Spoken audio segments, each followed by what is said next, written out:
I'm Catherine Ross, and I'm here live from the NYC with Jim Cramer. Jim, let's kick this off. What's on the top of your mind? Well, what's on the top of my mind is the trading goddess, Karen Cramer, saying, look, it's going to come down, and now you have no choice but to buy. If you want to, you can still sell some stuff to buy because we're not -5 on the proprietary S&P oscillator, but you don't have any choice anymore. If you do sell, you have to start buying, as painful as it is. And oh boy, is it painful out there. It's just very ugly. But we are getting bifurcation.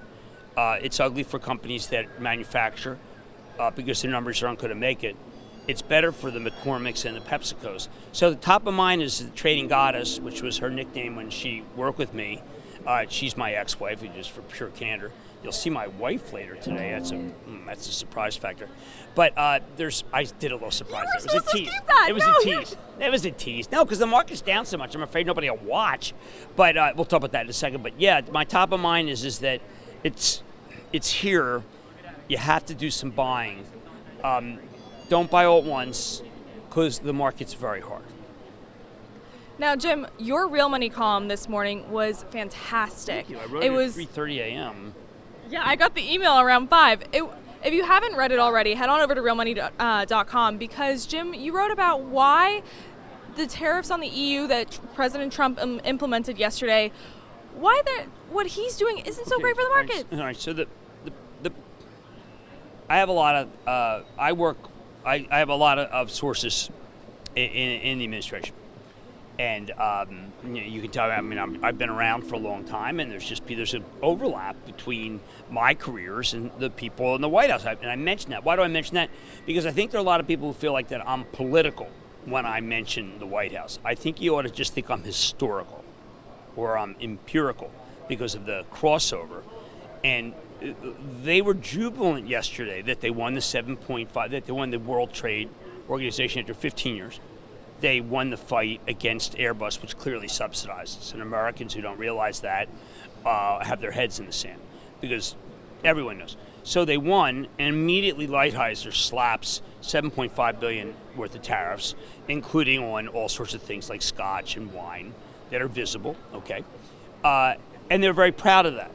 They were so proud that they immediately struck, and that the American people should be very excited that they got the victory. Okay, so now on Wall Street, we're petrified that they're going to immediately put tariffs on. Ironically, the market opened unchanged, which is ridiculous and against everything I said was going to happen.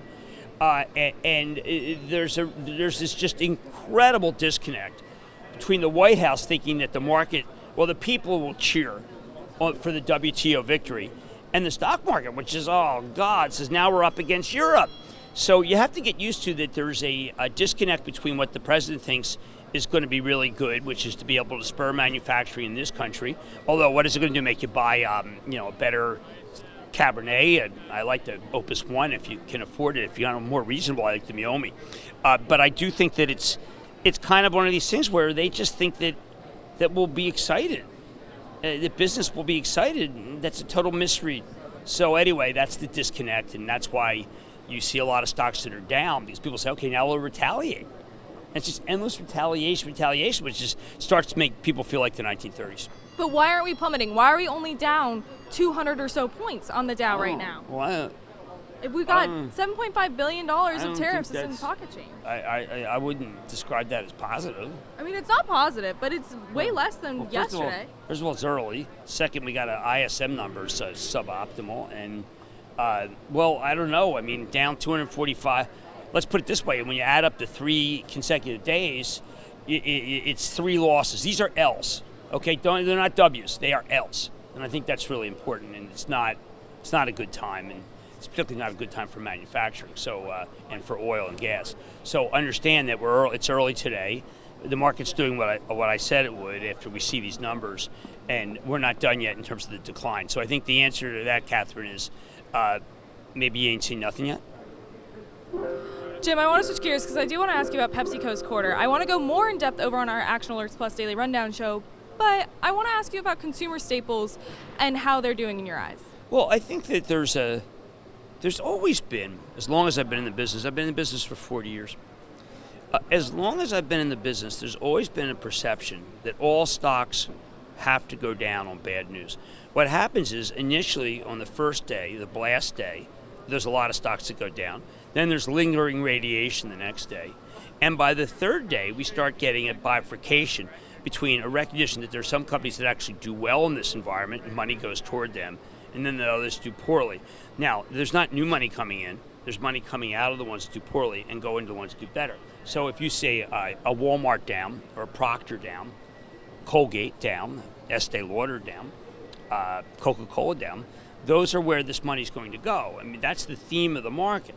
And there are a lot of algorithms that do take things down, but then individual stock pickers, of which there are far fewer than used to, because 60% of the money's indexed. But they recognize that, wait a second, I interviewed Hugh Johnston, okay, he's the CFO of Coca-Cola, he's been around as long as I have, and I always ask him, what's the economic sensitivity? And he always laughs, because there is none.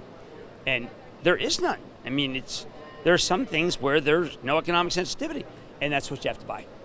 Now, we will, of course, be talking about PepsiCo over on our Action Alerts Plus Daily Rundown show, but I do also want to say that it's Real Money Stock of the Day, so if you head on over to realmoney.com, you can read about the stronger than expected quarterly earnings that they posted this morning.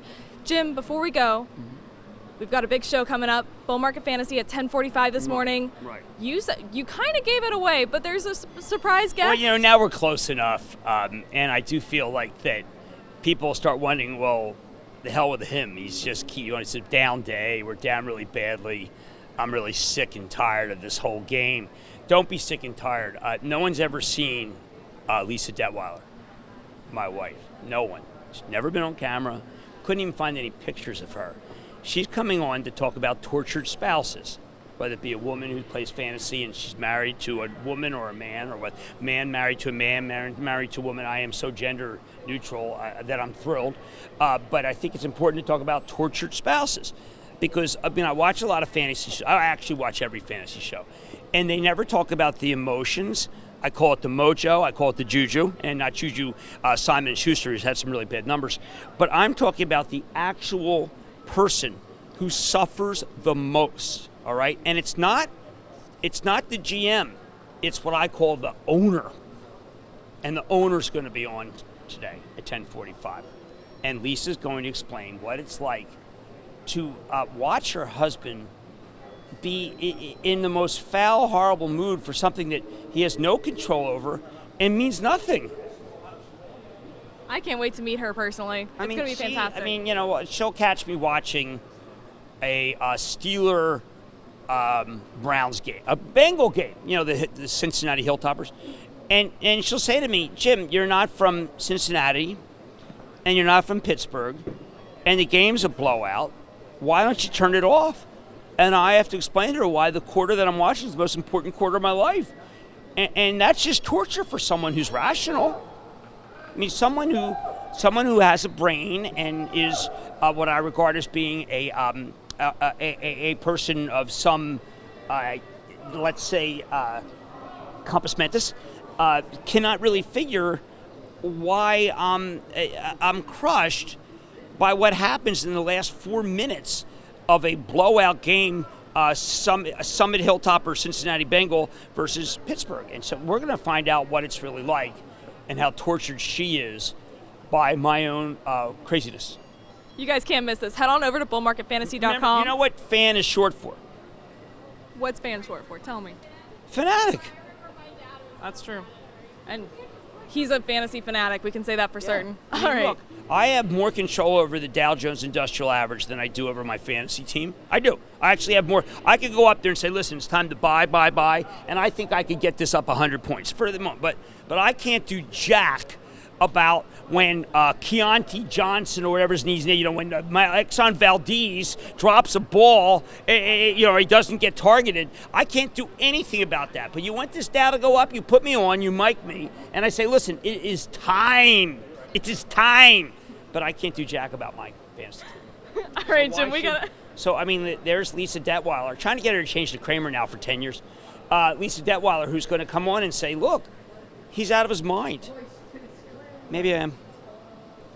All right, Jim, as always, thank you for your insight and for how fun this is. No problem. All right, guys, if you're watching on Facebook Live or on TheStreet.com, we are now heading on over to our Action Alerts Plus Daily Rundown show over on ActionAlertsPlus.com. I'm Catherine Ross, and we'll see you tomorrow.